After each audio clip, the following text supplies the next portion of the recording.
plans for suicidal ideation. These are plans that counselors make with students in not in situations where people have suicidal ideation, but it's not like an immediate need or an immediate crisis. In terms of parents, there has been feelings of stress from responsibilities of parenting with or those related to work or unemployment. And there might be impacts on parent distress on children and youth and the feeling of isolation and emotional tiredness.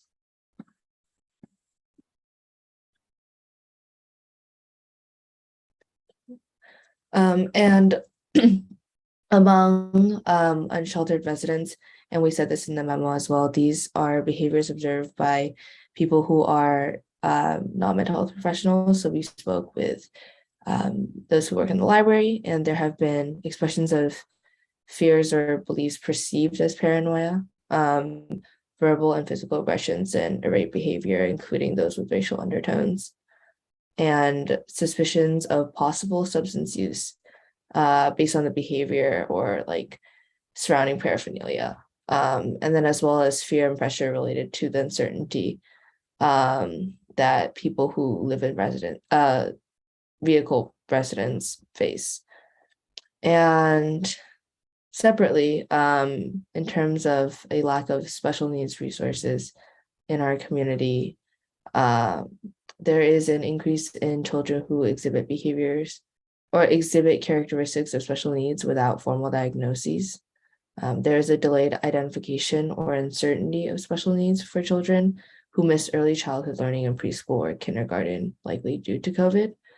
And parents are feeling like they don't have sufficient resources to support their kids. And there's also an additional challenge among bilingual or Spanish-speaking children who have monolingual Spanish-speaking parents.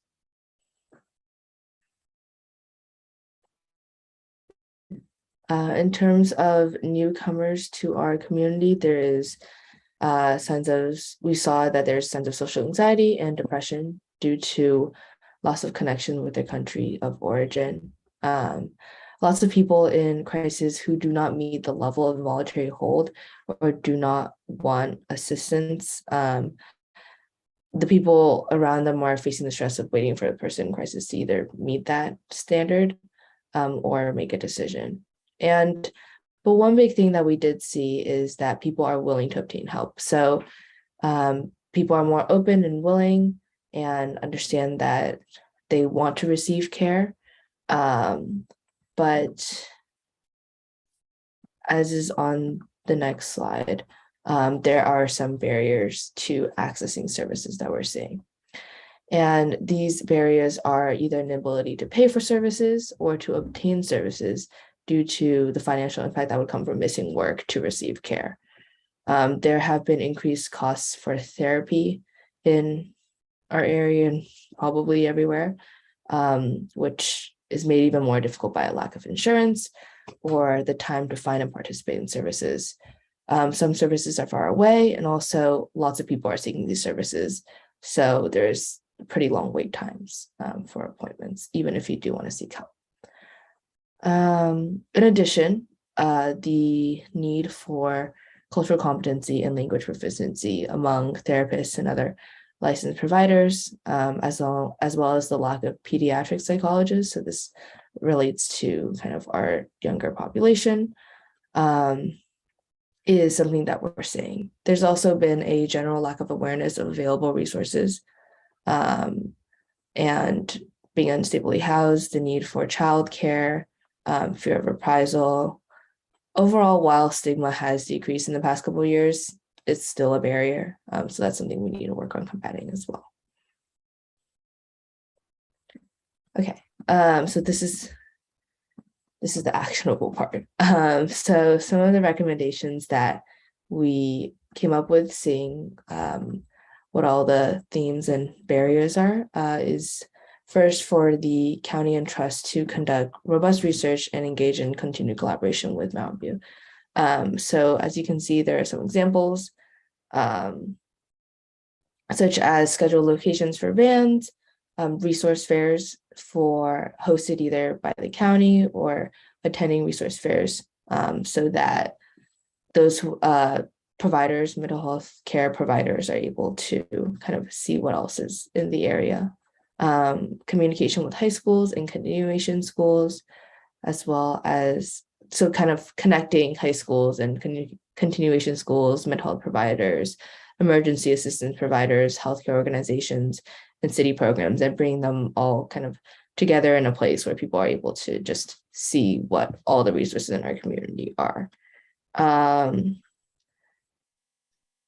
Something that's not noted here, but is something that we do recommend, is a creation of a widely available set schedule for the trust van to be in key locations, just in case people want to come by. Otherwise, a second recommendation is to develop and disseminate information to reach the general public through trusted partners. And that's developing materials such as handouts, creating bulletin boards in public places, and expanding on the website and also just other city websites. This may include sharing information with some city groups, such as the Youth Advisory Committee, having them share all these handouts and materials with schools or with nonprofit organizations. And this information is pretty critical for it to include how the 988 crisis line works, and how callers can kind of request help.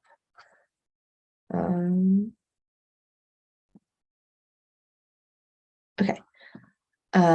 Further recommendations is to provide de-escalation and mental health first aid trainings for frontline staff. And by this, we mean those who are serving vulnerable populations and key agencies who are working with the general public, just to provide basic assistance. Otherwise, to provide ongoing input to the county behavioral health services and Momentum for Health. So I think Parneet is on the Trust Community Advisory Board, which is super great. So she'll be providing continuous input.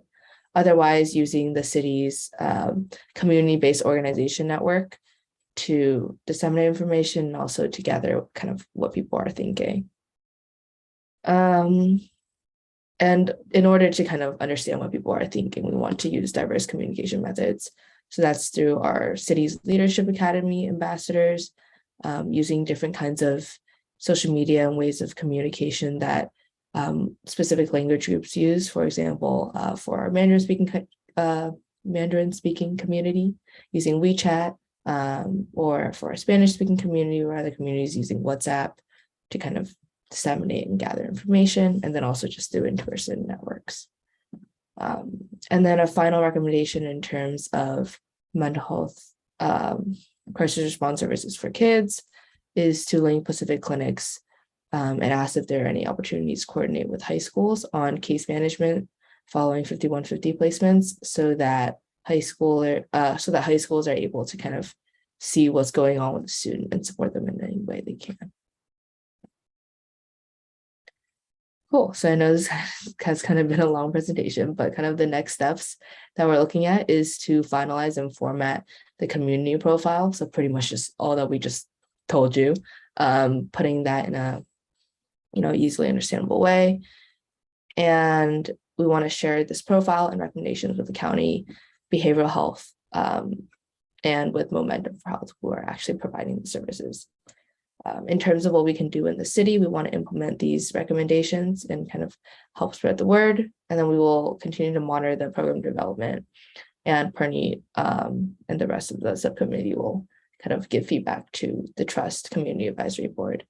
And then just continuing with this work and getting ongoing community feedback on kind of how the programs are working. That's it.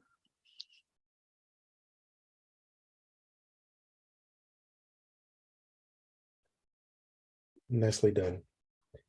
All right. Would any board members have any questions on this report before I open it up to the public? Yes, Member Sandhu. Yes, a couple of questions actually.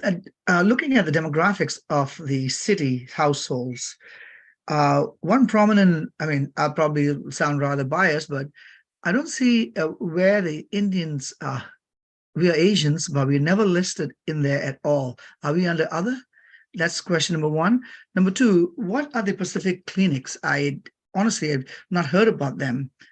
You know, what do you call that? Check and all that. I've heard a lot, which is a fantastic organization for mental issues and support of mental health. So that's the only questions I have. Thank you.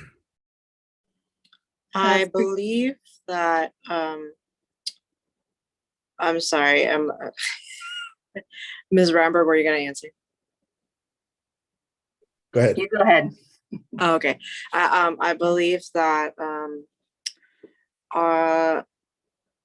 that Indian people count under Asian. I know Asian is such a big term that doesn't accurately, like describe everyone, but I think they would count under South Asian. So that would be under the like umbrella of Asian.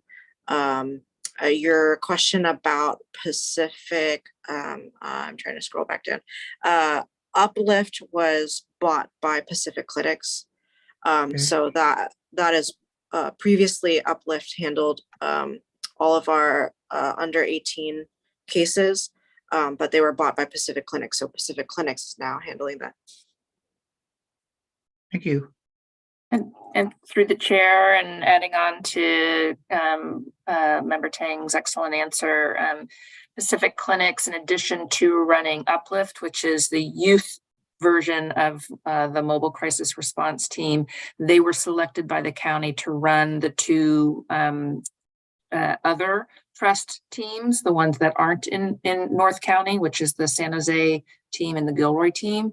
And then they also have been contracted with the county to run the call center for all three trust teams, including the one in North County that will be operated by Momentum for Health.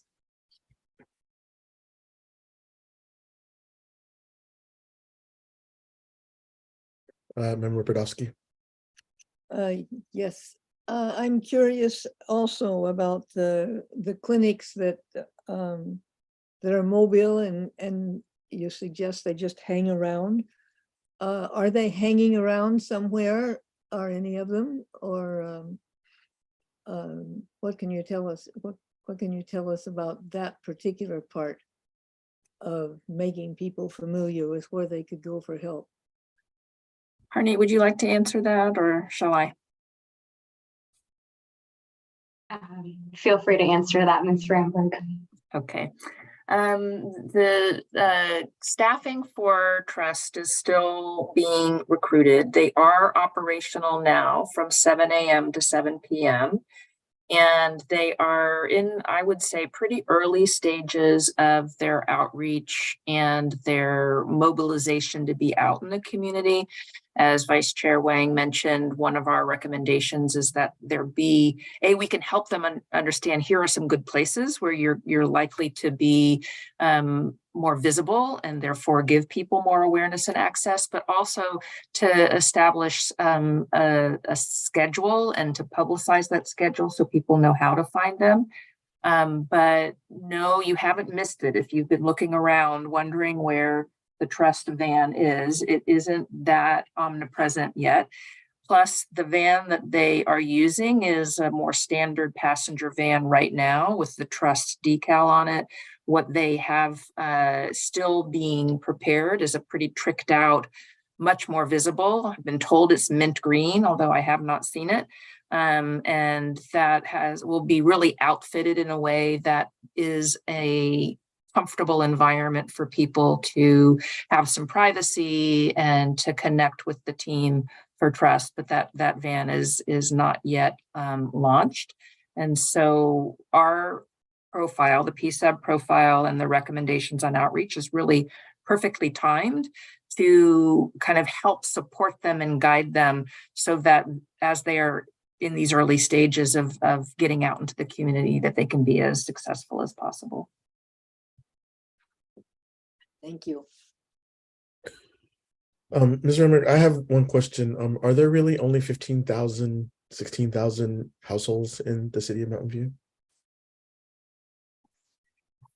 Let me look back at the the data. I mean, the population is around 80,000. And so my guess is that yes, that's a correct number, but we'll certainly proof it. No, Did you have a perception of it being higher, I'm guessing? I knew that the number was around 80,000 for population. It just seems like such a small number of households for a much larger number of the population. I actually was keeping myself busy counting them from 1,000 all the way down. I think it total about 30 something households. If I'm not, because it says the last biggest portion Well, was it's not a 15,000. total. Okay, that makes Yeah. sense. Yeah. I knew I was reading it wrong, but I just couldn't figure out what I was doing wrong. Thank you. Thank you, Member What do you Sanders. cover? Okay, very good. Any yes, Member Wang. Thank you. I just wanted to add a little bit, even though I was giving the presentation, so I don't know why I didn't just say it then. But when we're kind of spreading information in the county, spreading information about 988 and its services, I think it's also important that they spread information to combat rumors surrounding 988. I think especially when it like first launched, I saw a lot of stuff on social media around like, oh, like 988 is going to come and, you know, like bad things are going to happen. So kind of spreading information to combat the misinformation. That's a little frustrating because we don't want people to have to call police, right? Because there's a bad connotation to that. So then we give them something else and then they come up with another story. That's unfortunate. Yes, Member Sandy. Bad manners on my part. I really want to thank a splendid, stupendous job by the members of the subcommittee and the staff on this report. Really thorough. Thank you. Thank you. Okay, and with that, I will take this to the public. Are there any members of the public who would like to provide comment on this item? If so, please do so by clicking the raised hand button in Zoom or pressing *9 on your phone. And I currently have Ms. Petey. Hello, thanks so much, Chair Frank. Dana Petey from MVCPRA again. We just really want to thank this subcommittee for all of this work. It was a really comprehensive report, deep dive you all have done so far, and really thoughtful recommendations. So thank you so much for all of this. I just want to pull on a thread that I don't think was addressed tonight. Sorry if I missed it, but it's this question I've heard a couple times about how the different mental health related calls are handled by these agencies. I believe that Member Brodowski brought it up first a couple months ago, and I want to say it came up in the presentation from the representative from Momentum a meeting or two ago at PSAB. But MVCPRA is still a little bit curious to learn more about whether it's policies or protocols or decision trees, but when calls are placed to either to 911 or to 988 or to MVPD directly that seem to be about mental health related situations, either crisis or not quite at the crisis level, how are those calls handled and at what point do they, how do they decide whether or not to involve MVPD and all that? We're just kind of curious about that.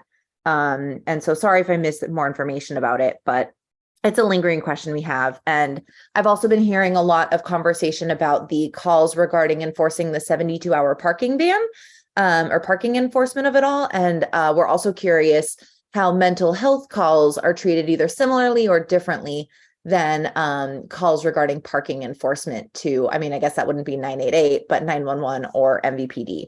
I think the Momentum presenter said that she was hoping to get something from the county, which could help us with 911 and 988, but maybe we can have a more local answer regarding the MVPD situation or how MVPD handles those things. Thanks so much.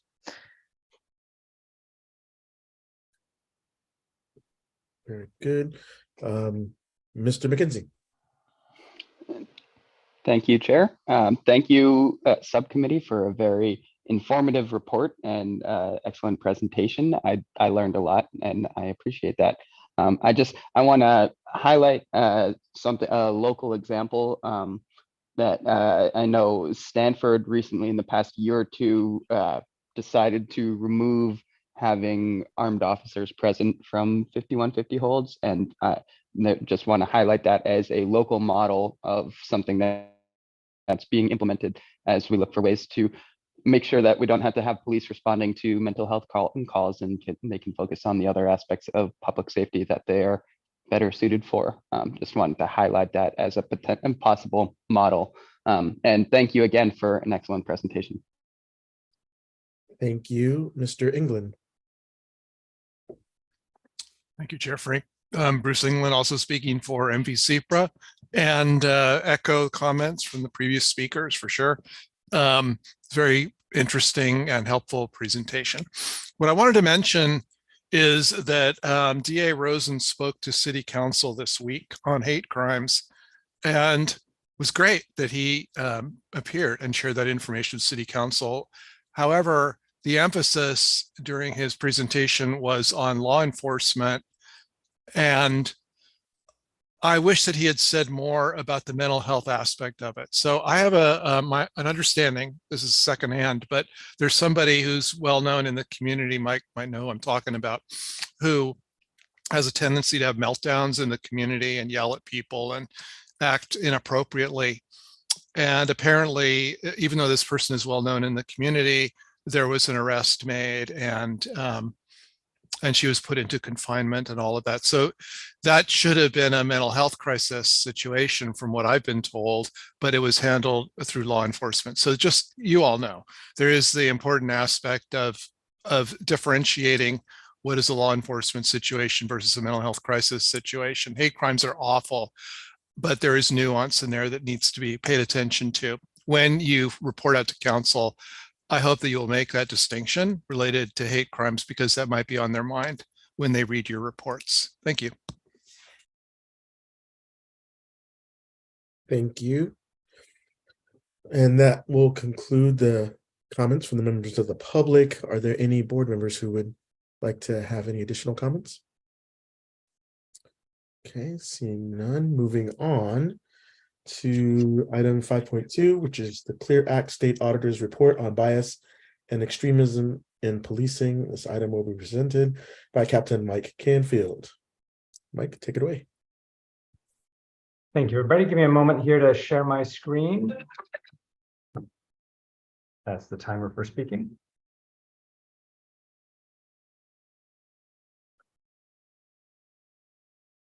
And we'll launch this real quick. Can everybody see my PowerPoint presentation? Excellent. Yep. Slowly getting better at this. So as we said, this is the presentation on the CLEAR Act, which was also Assembly Bill 655, and the State Auditor's Report on Bias and Extremism in Policing. For a little bit of background on this work plan item, we're going to provide an overview of the CLEAR Act, the State Auditor's Report, as well as our current Mountain View Police Department practices, and then some considerations moving forward, and then finally make some recommendations and some action steps for the board. Just for some background, the PSAB, you approved this work plan item to explore opportunities to prevent extremism in the Mountain View Police Department, citing Assembly Bill 655, which became the CLEAR Act, and the State Auditor's Report. This item was approved by the PSAB in June and was approved by City Council in September of 2022. The main issues being explored today and with this issue here are bias and extremism in policing.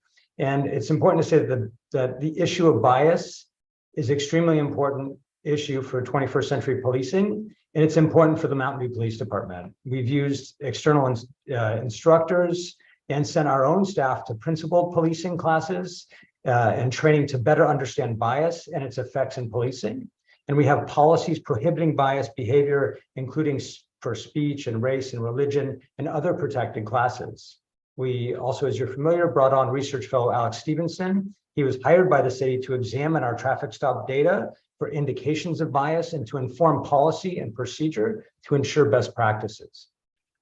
Thankfully, the issue of extremism and extremist infiltration of law enforcement has not been an issue for the Mountain View Police Department. However, it is something that's important and nationally important. And AB 655 and the CLEAR Act seeks to address that issue and address those concerns.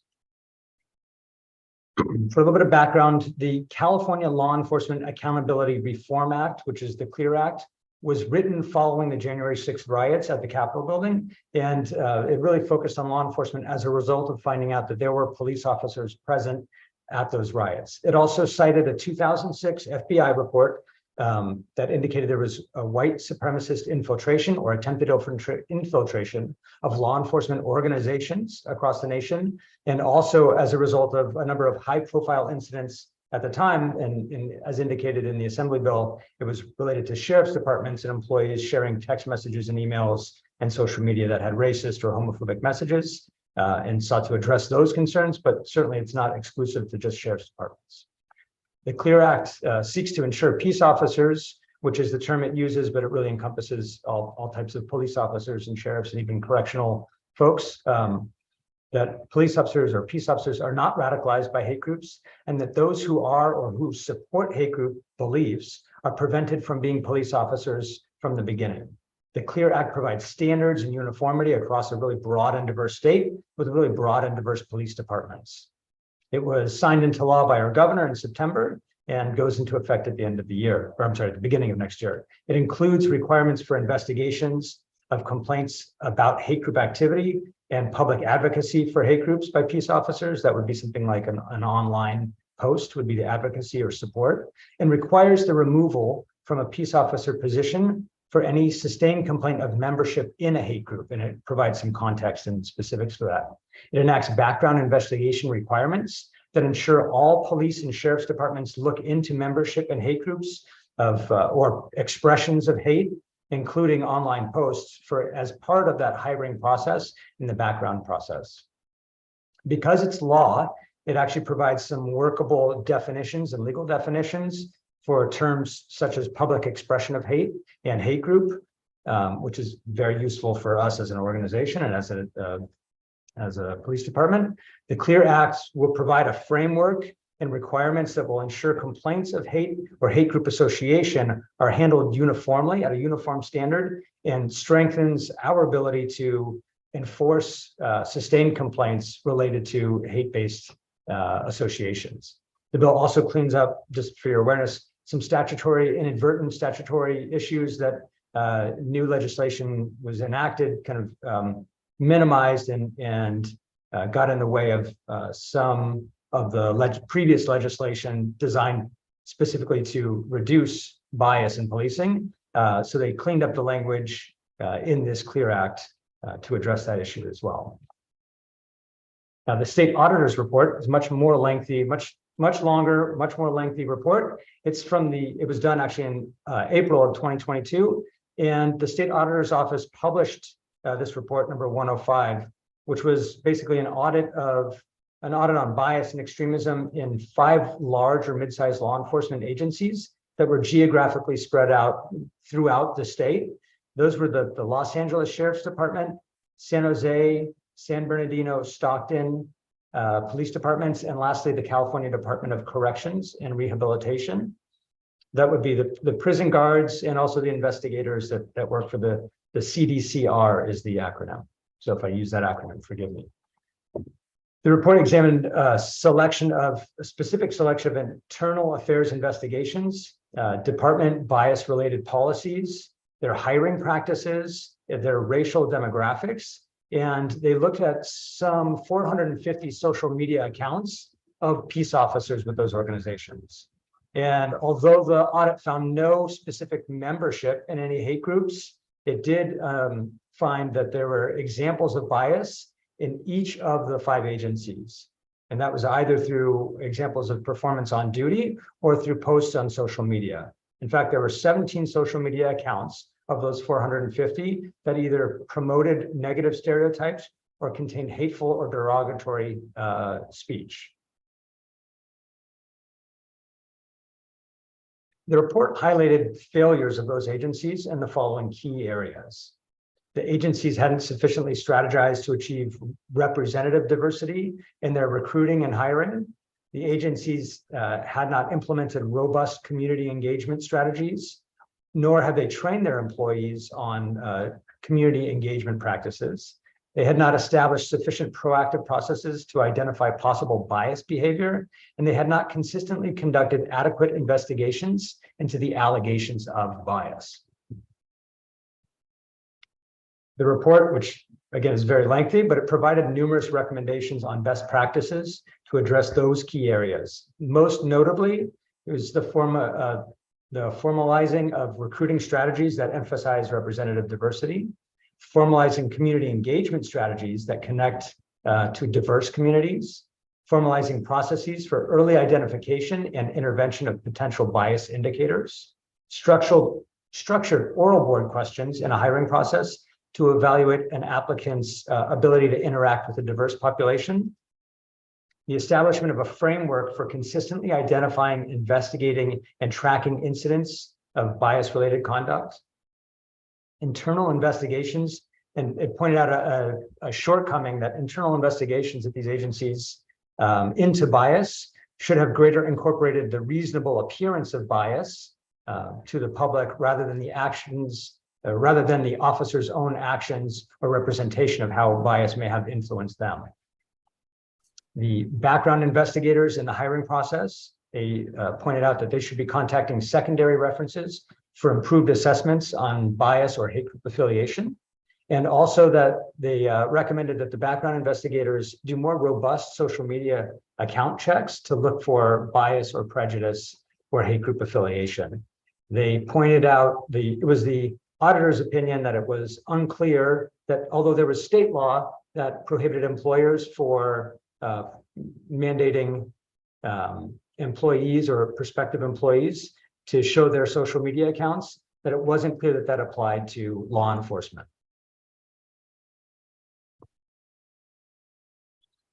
Just for some background on the things that we do now at our police department, I want everyone to know that we do take allegations of bias very seriously, and we hold the trust of our community very dear. It's very important and essential to what we do.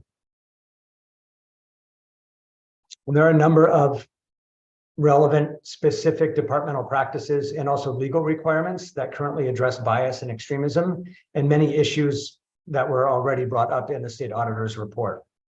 We do specifically have general orders that prohibit bias, that also mandate that our supervisors look for and address bias in our staff. There are state laws that require officers to be free from bias, regardless of race and ethnicity, gender, nationality, a number of other protected classes.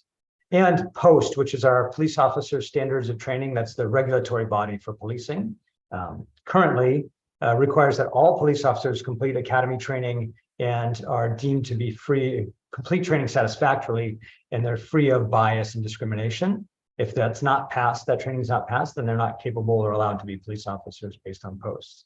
Additionally, their current laws require that POST continue to study and review bias and the updates and look for new ways to modify training to make sure that it's culturally relevant and up to date. And they can increase the required amount of training and type of training.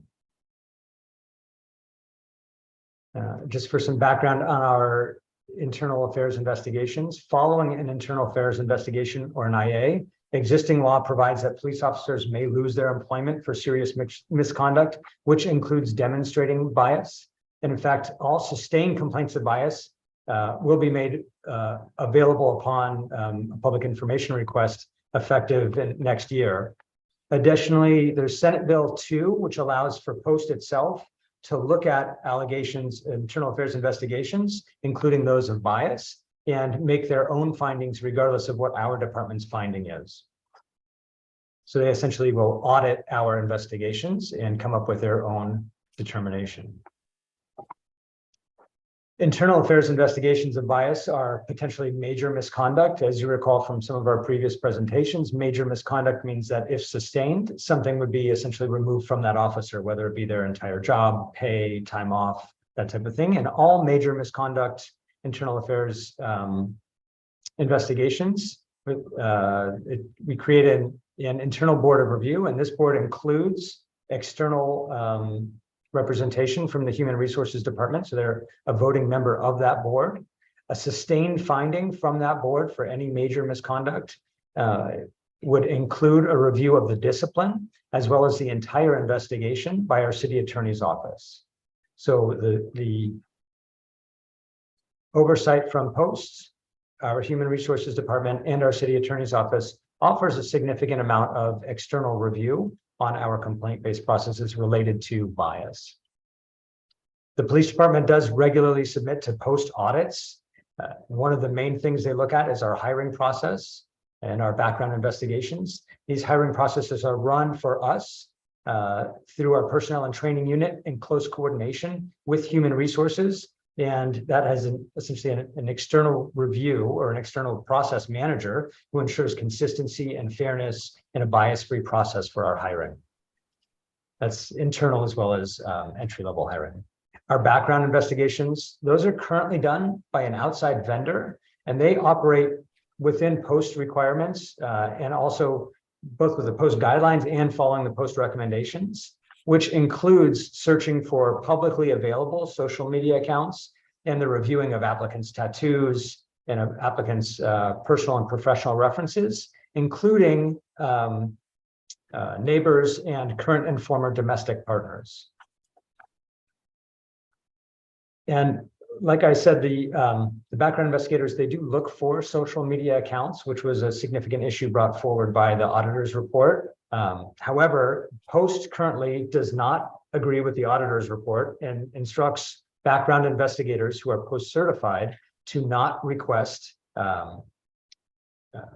personal information, login names, or passwords for social media accounts, as they seem there's no difference to Post for any other public or any other employee in the state, which state law prohibits those things from being asked.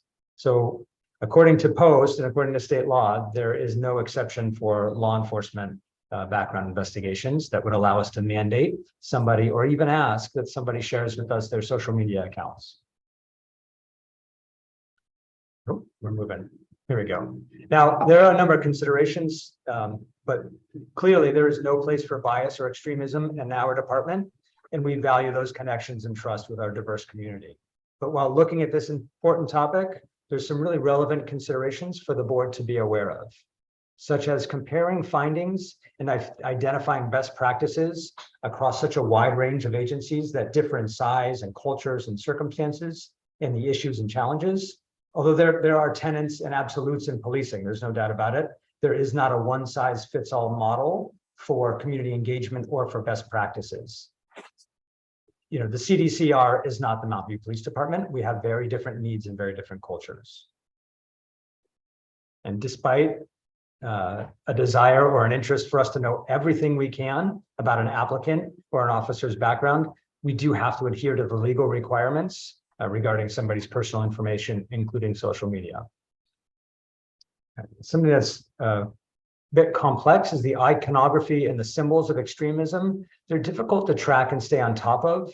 And the evolution fostered online through forums and chat groups really provides significant challenges in this endeavor. So monitoring what the evolution of these images and how they shift in meaning and what that means to, you know, an officer's beliefs is very difficult.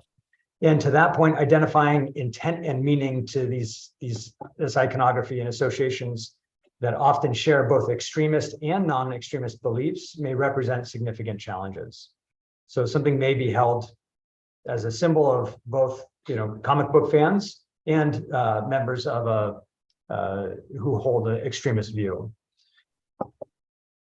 And it's complex to determine how to navigate and differentiate between bias and non-bias expressions for political and personal and religious beliefs when this is new law with no legal precedent and no case law examples set. Also, it's difficult to determine the link sometimes between beliefs in one's behavior and performance. However, I think, however difficult, the board is up to the challenge, and staff recommends that the PSAB create a subcommittee to review the CLEAR Act and the state auditor's report and our Mountain View Police Department current practices, and to make recommendations on ways to further prevent extremism in our police department.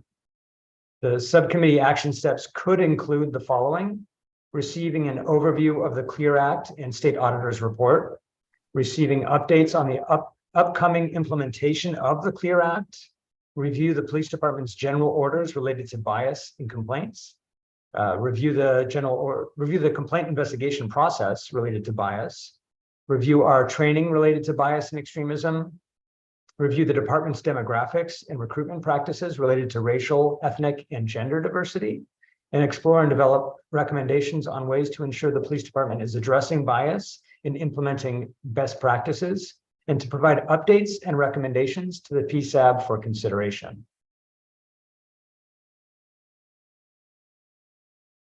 And that concludes the presentation, and I'm happy to answer any questions. Thank you, Captain Canfield. Are there any board members who have questions on this item for Captain Canfield? Yes, Member Tang. Thank you for this thorough presentation and report. My question is, do you know how the auditors were able to like access these officers' social media accounts, even though like the state law says they're not allowed to ask for these passwords? So my understanding, that's an employment law issue. So they were not subject to an employment application. And I'm going to make a few educated guesses, but I suspect that they looked at the names of the officers and then looked up those social media names and then looked to see if their images matched the social media avatars. So it maybe not exact science, but it's probably pretty accurate, and not unlikely that they then found other officers whose names matched through friend lists that were made public. So this was all open source information that was, completely lawful to examine. Wait, so are you saying that like that they had like their information, like what they were posting, like public anyway? Exactly, which is allowed and which is done, just so you know, although that's not specific to hiring, your question, but that is what our background investigators do with hiring. They do look for the names and the information provided, but they're not allowed to ask for the usernames, unfortunately. Thank you. Anyone else? Very good. With that, I will move to public comment. Members of the public who would like to provide comment on this item, if so, please click the raise hand button or in Zoom or press *9 on your phone. And first up, we have Mr. England. I thank you, Chair. I actually didn't have a comment. However, I will speak for MVCPRA and say we support the formation of the subcommittee. Thanks. Thank you. Going back to the board, are there any last questions or comments? Very good. Moving on. Next, we have to query interest in serving on the subcommittee. I'm a little bit old school, and when there are assignments being handed out, if you are not present, you usually get assigned those.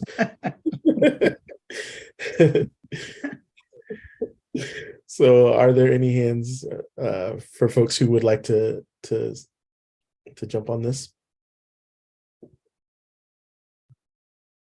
I'm sorry, can you repeat the question? My cat was screaming at me as you were talking. I was making a little bit of a joke that I'm old school. So like usually if we are assigning things and you're not present when things are assigned, you get assigned. So since there are two board members who are not present. Are you saying you were voluntelling people? I was just making the joke a little. But Member Sandhu? Yes, I would like to, because I have been sitting on and resting on my bum while everyone's been working hard this last few months. I did the SR with Member Tang and Wang, which was fantastic. And so it's time for me to put my boots on again. Sounds good. Member Wang? I'm sorry, Member Tang? I would like to be on the subcommittee as this is an issue that is important to me and was included in my original PSAB application. Very good. I would also be interested in serving on this subcommittee. However, I will make my membership conditional upon checking with the other two members to make sure that they might not have interest in it as well. Is that acceptable, Ms. Ramberg? Yes, we do need to appoint the subcommittee as a public act. So why don't, if you're putting yourself forward and that works for the people who are in the meeting now, we can change that at some future point in time at a future meeting if that is the will of the commission. Okay, so be it.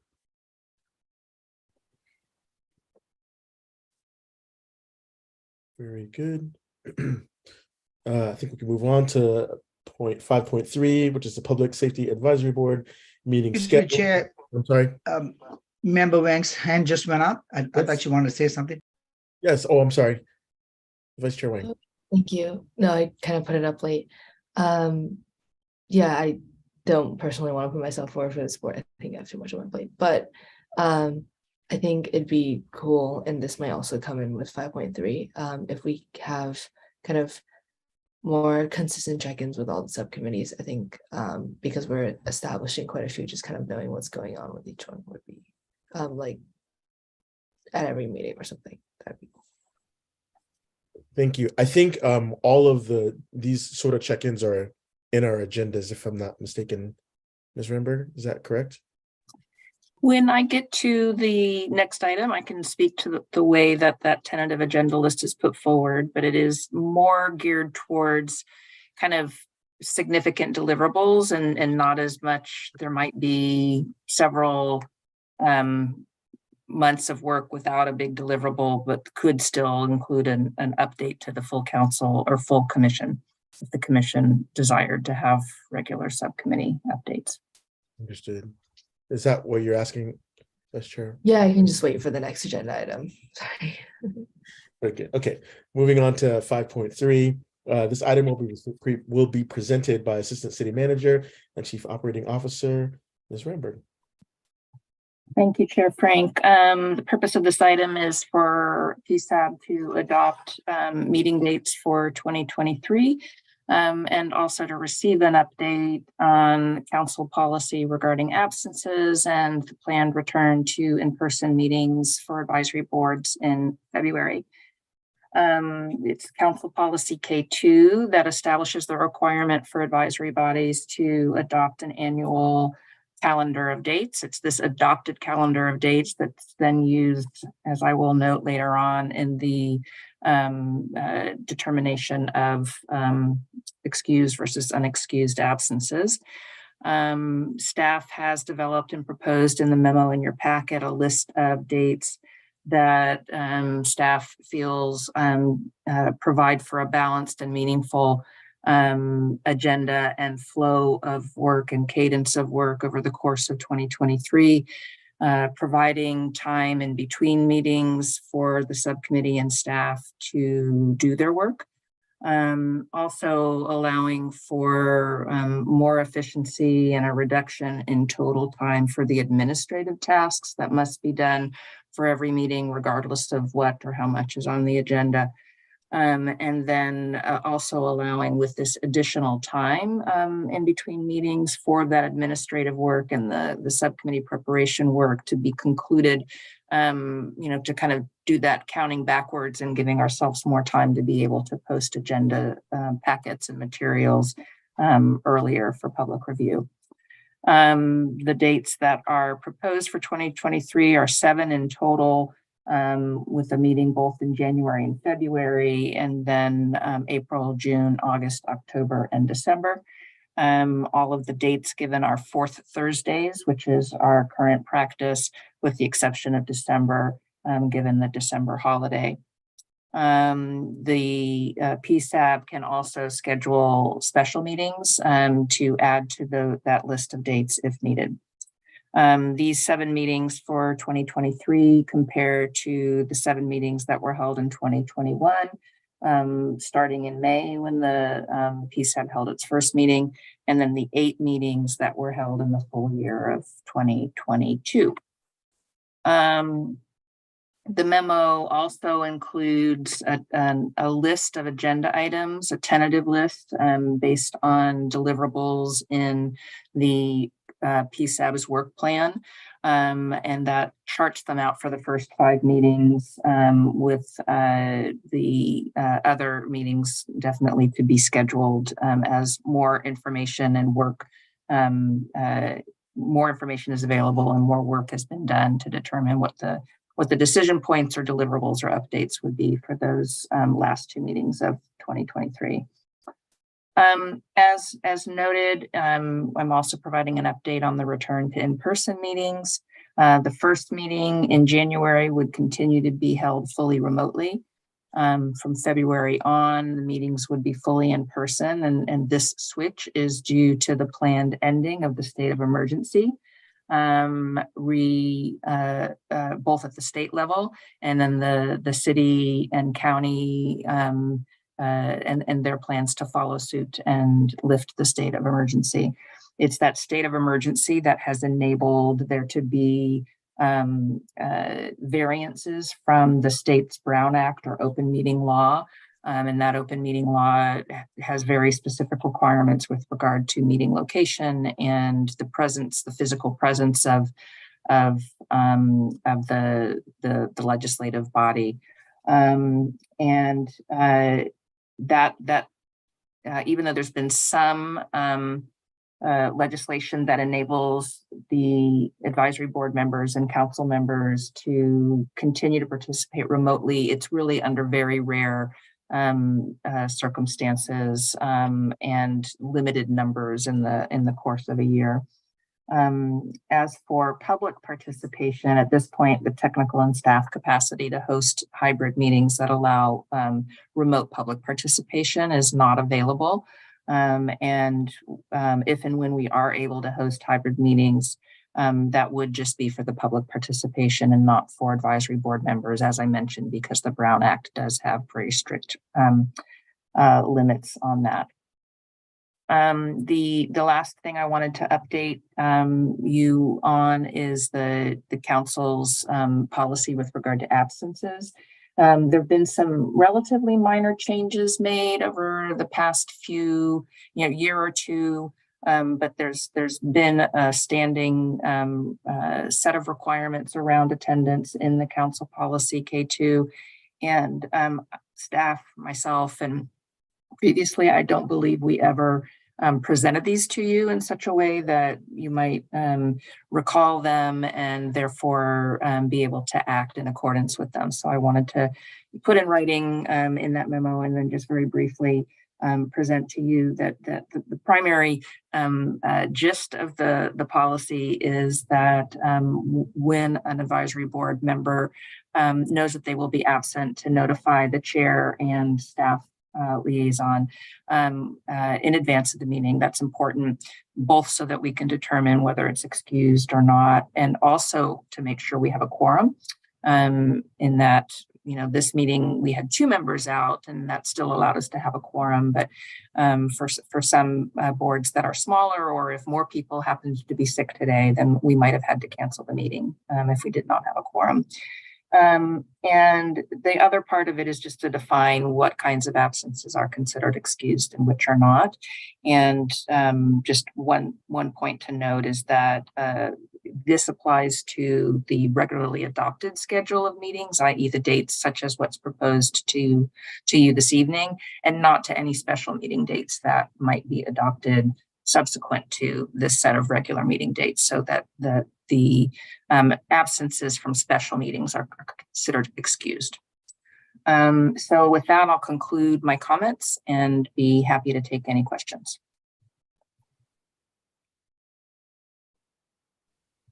And yes, Member Brodowski. Yes, I have a question and a comment. Could you repeat, Audrey, the months that you're proposing that we meet? January, February, April, and then what? It is January, February, April, June, August, October, December.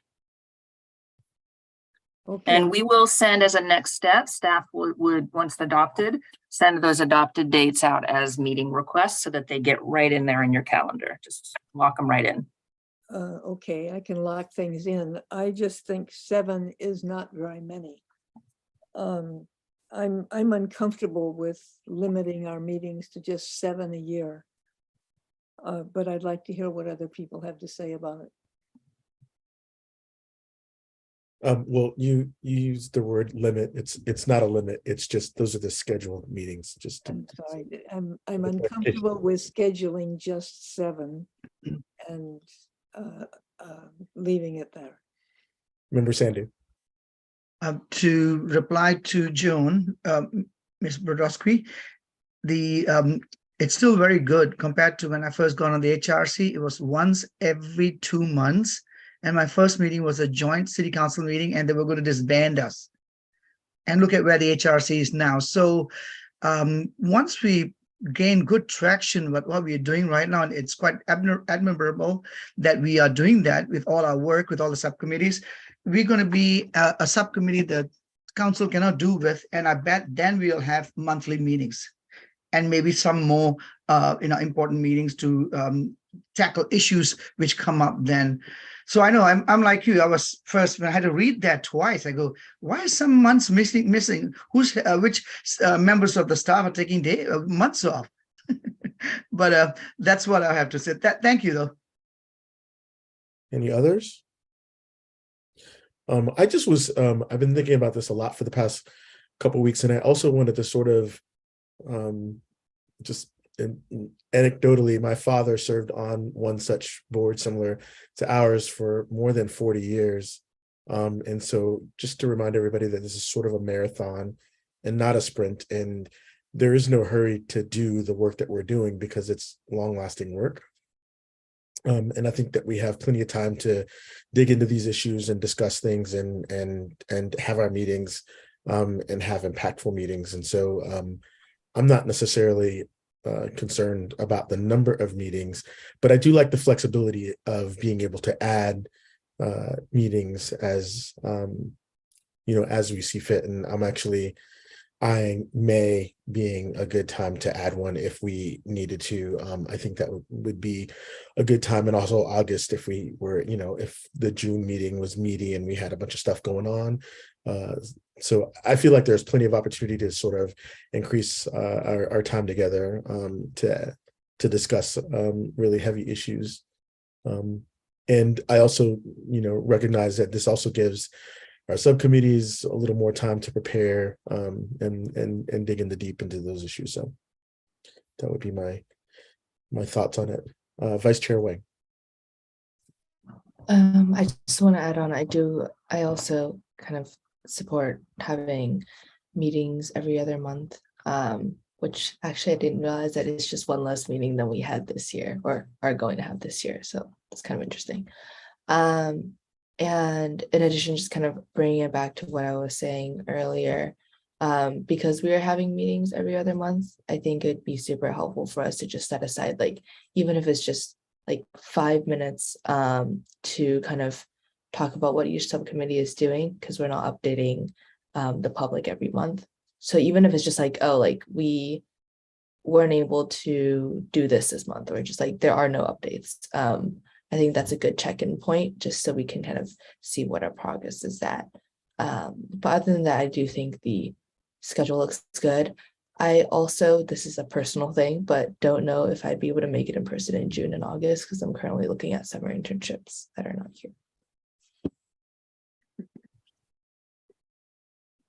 Anyone else from the board? Eva, let's hear from you. No opinion? All right, since I've been cold called. You've been called. Absolutely. I'm of the opinion that it's easier to have more meetings on the calendar and take them off rather than have less meetings on the calendar and then call for special meetings. I'd rather have another meeting in March, even though I may regret that comment because March is a busy month for me at work. But that's my opinion. That's the gist of it. Good. Okay. Very good. With that, I guess I will take this to members of the public. Would any members of the public like to comment on this item? If so, please raise your hand or by pressing 9. I'm sorry, raising hand, raise by pressing the raise hand button in Zoom or *9 on your phone. Thank you. It's been a long night, Chair. Yes. Mr. McKenzie. Thanks for the good discussion and bringing up some good points. I just really want to echo the call from Vice Chair Wang of regular updates from the subcommittee and committees. I think would be especially given the frequency of, it seems like every other month. And I know that the plan of in-person only with no hybrid option is a capacity due to the room itself, but we're in the heart of Silicon Valley. We should be at the forefront of being able to make these hybrid internet accessible things happen. I don't, not to try to trivialize the amount of work that'll go into it, which I'm sure is substantial, but I do think that the accessibility that we've been able to have from having the virtual option is really key, and we're the heart of Silicon Valley. We should be leading on this. So look forward to seeing how the board makes their decisions. Thank you. Thank you. And Mr. Brisboy? Hello. Can you? We can hear you. Okay, great. Yeah. So yeah, my name's Sebastian Brisbois, and yeah, let's see. My thoughts on this was I just wanted to share that I did like the suggestion from Vice Chair Wang on the having like a standing item for subcommittee updates. I think that would be great. It was really good to hear the update earlier and have an idea of what is going on. And I think even if an active subcommittee doesn't have any updates, it'd just be good to have a little check-in for each subcommittee. And then regarding the schedule, I was thinking, to me, sounds like there's some talk of like anticipating needs for special meetings. And I think that's a good idea of adding special meetings as needed, but maybe if there's a month that it's kind of anticipated, you could add another meeting on that date. But I do understand that having meetings every month might be a lot for everyone. Thank you. Very good. I think that concludes the comments from members of the public. I will now bring it back to the PSAB for any final comments. Very good. Okay, does anyone want to put a motion forward regarding our schedule for 2023? I move to approve the schedule. Second. Okay, Ms. Ramberg, would you like to take the roll? Chair Frank, Yes. Vice Chair Wang, Yes. Member Brodowski, No. Member Sandhu, Aye. and Member Tang. No. Oh.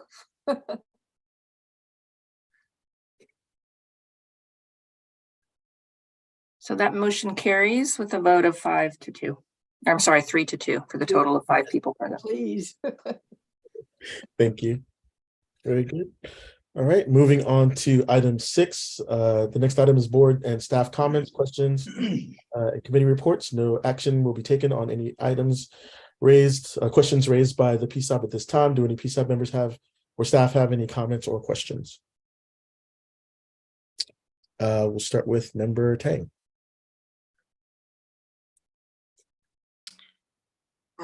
In the name of public safety, public health safety is important. Flu season is ridiculous right now.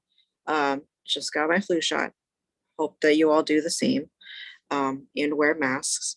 That's not the whole point of what I'm talking about tonight, though. I know that we cannot take action on this at this moment, but we have been hearing some increased calls about Measure C, and member IR was telling us earlier that it really does take a lot of man hours to enforce Measure C, and also the 72-hour enforcement. And we just got another comment from another member of the public through our email the other day. So I want to, we also have a work plan item about enforcement of laws around vehicle dwellers. I don't think it would be such a big stretch to start making recommendations around it, but I would hope that the rest of us could think about that. Maybe agendize it, just a suggestion. That concludes my comment. Member 10.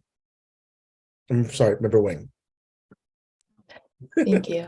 No worries. I was just looking at her.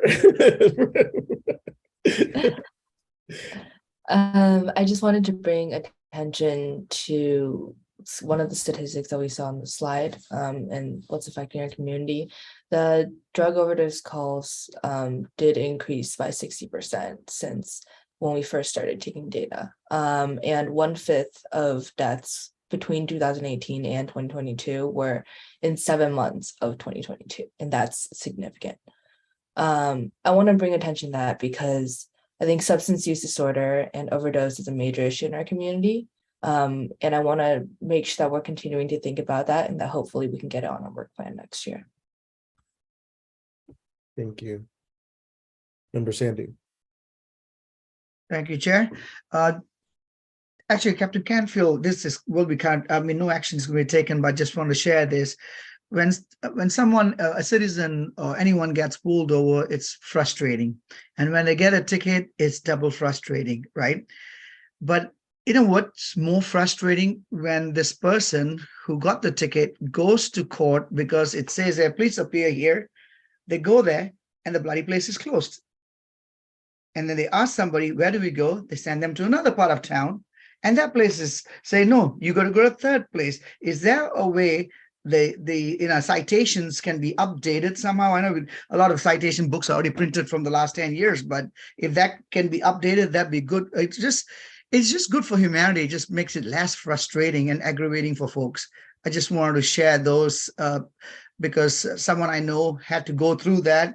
And when I saw the person, I said, what's wrong? The steam was coming and fire and flame comes out from his nostrils and his ears. And so I wanted to just share that. Thank you. Noted. And citations we are able to place stickers and amendments. They are printed in advance and issued by the courts. Right. We can't scrap them all. However, we are able to place updated stickers for locations. That's something I'll inquire with our records department with. And I'd add, it's also very scary to be stopped as well. Thank you. Member Verdowski. Yes, I want to echo Eva's worry about the consequences of Measure C. I know that it was approved by vote, and it's going to would be very difficult to change, but it is a public safety issue, and we're the Public Safety Advisory Board. I don't know, can anybody think of something inventive we might do or say or plead for that could work? I'll just leave it there. Thank you. Member Tang, one more.